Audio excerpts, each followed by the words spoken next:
Hello, this is Ashi from Crafting with Ashi and welcome to this video. This is the little box I'm making today. It's really cute. It's 2 inches by 2 inches and it can store folded flat, so that's really useful. So let me show you what I did. I have here in my school ward a piece of Seaside spray cardstock that measures 8.5 inches by 7 inches. And I have my little template here to tell me exactly what I'm meant to be doing. So we're going to start off with some scoring. So I'm going to keep that to the side so I can see. So we're going to score it at 2 inches, at 4 inches, at 6 inches, and at 8 inches.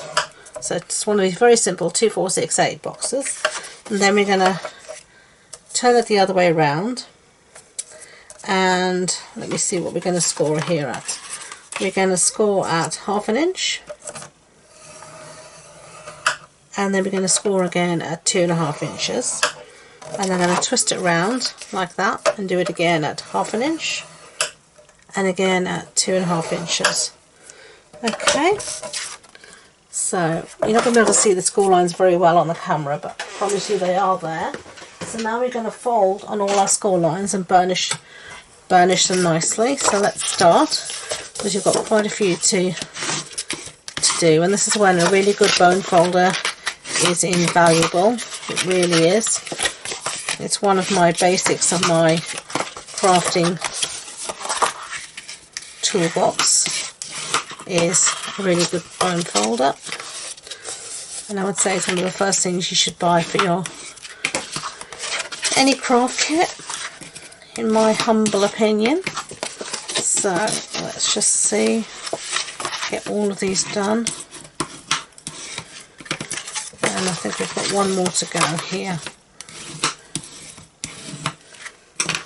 Okay, so we're done.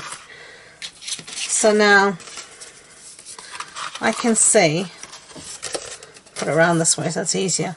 I can now fit my template on and I can see what I have to cut. And what I do with some of my people at Card Club who struggle sometimes with this, to look at the template and then see what they need to do, as I say, take a pencil and then just mark out what you don't need. So we're going to get rid of all this. We're going to get rid of this. And we're going to get rid of that. And here we're going to cut up to a shorter line. And that way then I know exactly what I'm meant to do. So take your scissors out. The first thing I'm going to do is we're going to cut up to the score line, just along every score, like that.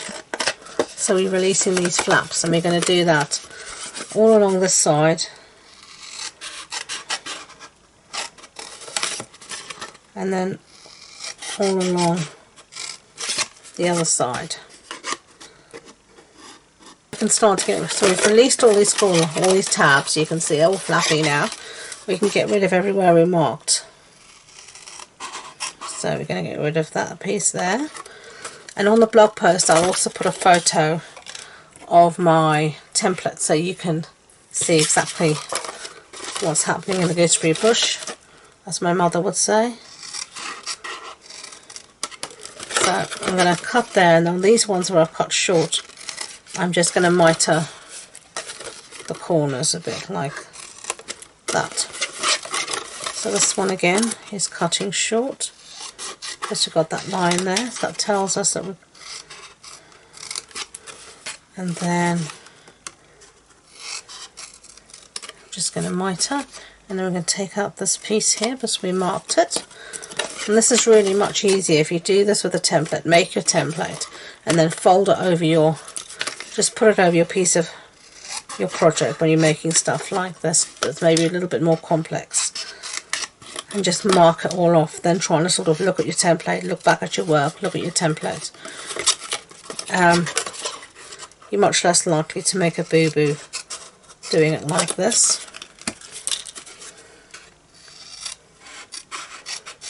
Okay, so this last one to mitre the corners. Okay, and now on these flaps where you've still got those small little score lines here, we're just going to round the corners. And luckily I've remembered to do this before I've put die books together, because I've done this so many times and forgotten to do this, and it just makes everything so much easier if you round the corners. It just means everything folds in much more easily. So, last one. There we go. Now I'm just getting rid of all of this. Easy way. Just pick it up and dump it. There we go. Another good reason to have grid paper. So now if we bring back our template,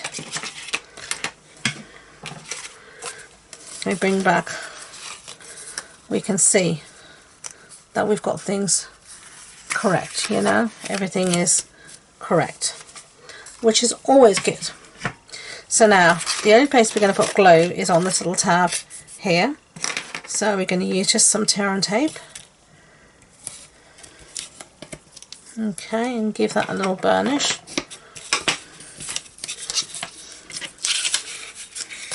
And then we're going to actually add a designer series paper before we make up our box, because it's just much easier to do it this way.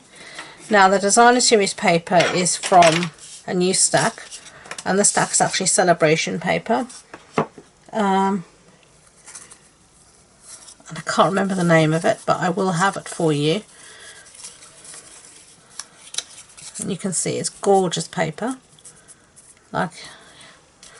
And we're just going to stick each piece. Now each piece here measures 1 3/4 by 1 3/4. Okay, and we need 4 for the center and 1 for the top. So let's just stick that. And we're going to stick firstly the 4 for the center, because those we know exactly where we are. So you could obviously use either side. Yeah, both sides are absolutely gorgeous.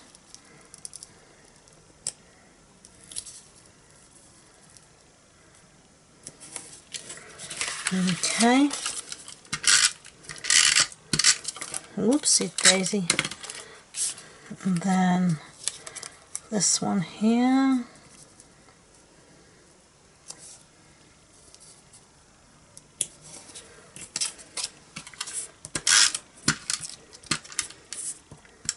I think this one I've cut a little too small, but hey ho, it is what it is. You will do a much better job than I'm doing. Now all I'm going to do at this point is actually make up our box. So I'm going to take off the tear and tape off that tab, fold it in half, and then just bring it across to see. So we're just going to bring it to meet up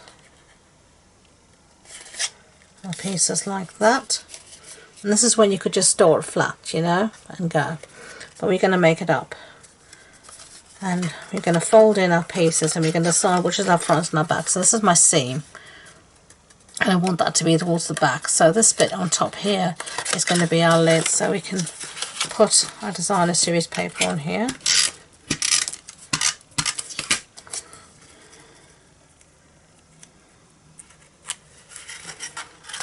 So there we have our little box made. So just set that aside for now. And we're going to do some stamping. So I've got a piece here of Whisper White, and the stamp set we're going to be using is Itty Bitty Greetings. And I haven't got it out yet, so let me get it out, sorry. You can see this is a great stamp set you've got here. You've got so many lovely different greetings that you can choose from. We're going to use this one that says a little hello. So here's our ink. I'm just going to stamp.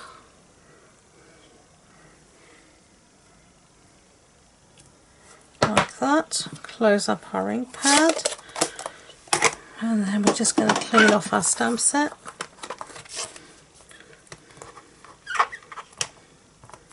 Like that. It's falling off the block anyway. Put all that aside, and we're going to be using the classic label punch to punch this out, and I'm going to punch this out close to the one end than the other, as you'll see, just like that. And then we're going to take a post-it note, if we can find one that is like thought I had some here. I don't know if they all... Here they are. Here are my post-it notes. And we're just going to... All you're going to do is we're going to use this as our handle. And we're going to put this back in the punch. And we're just going to take it over to the far right now. And just get it all straight and lined up. Take your time doing it. And punch. And then you're going to have the hello as a much smaller piece, which is exactly what you wanted. And then we are going to punch out another piece of Seaside spray here. Just close up our punch. And then all I'm going to do is put, you can use some snail or you can use a Tombow. I'm not in the mood for Tombow at the moment. I just haven't got the energy to fight with it, and me and Tombow always seem to fight. And then bring back our box, and now we're going to use some, what do you call this stuff, Seaside spray ribbon to tie a bow around our box, I suppose. Okay, so I did figure out which is my front and my back.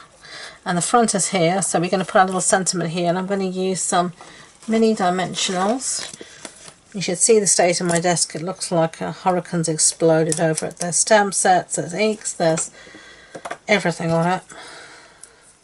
I'll have to tidy it up soon because it drives me mad when it's like that. Okay, so there you go. There's the little box. So what do you think? Quite neat. I like it. You can see the two there together. So, you know, if you did like the project, I'd be grateful if you could give it a thumbs up so YouTube know, and don't forget to subscribe to future videos. If you want any more information about this project, the supply list, all the measurements, etc., it'll be on the blog post on my website, and the links to that and all my social media links are in the description box below. That includes the link to my Facebook group where we host a monthly online virtual card club. I send you out the kit, and we make 4 to 5 projects every month through a Facebook Live. We have lots of fun, so do check us out.